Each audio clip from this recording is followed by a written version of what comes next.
นดีหลับลงตรงนี้ที่มีแต่เราสองคน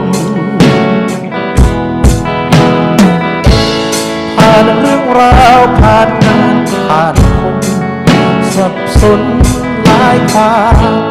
บางเวลาต้องการสักคนไว้คอยปลอบใจเข้าใจพูดคุย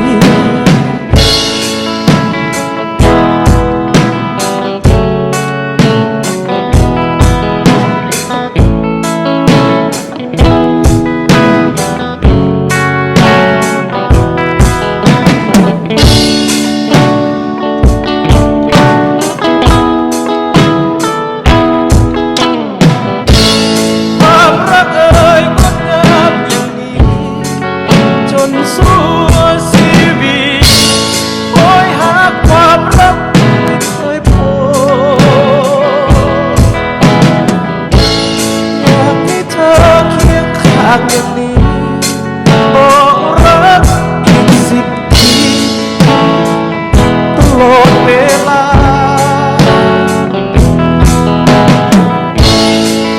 ตา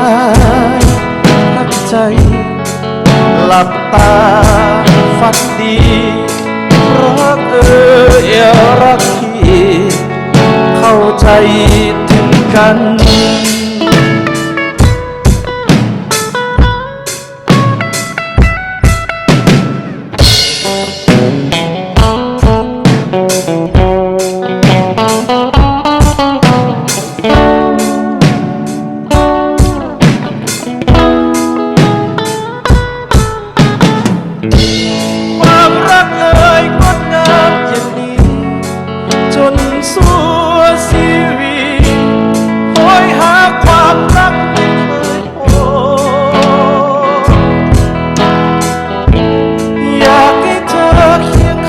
อย่างนี้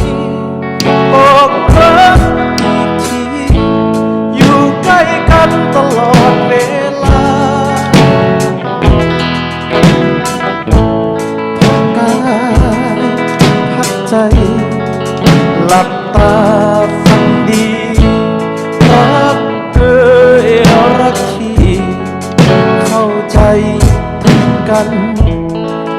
กายพักใจหลับตาฝันดีรักรักที่เข้าใจถึงกัน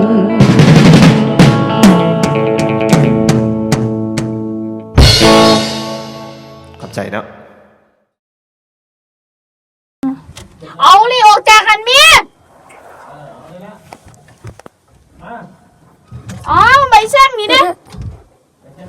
นี่เด้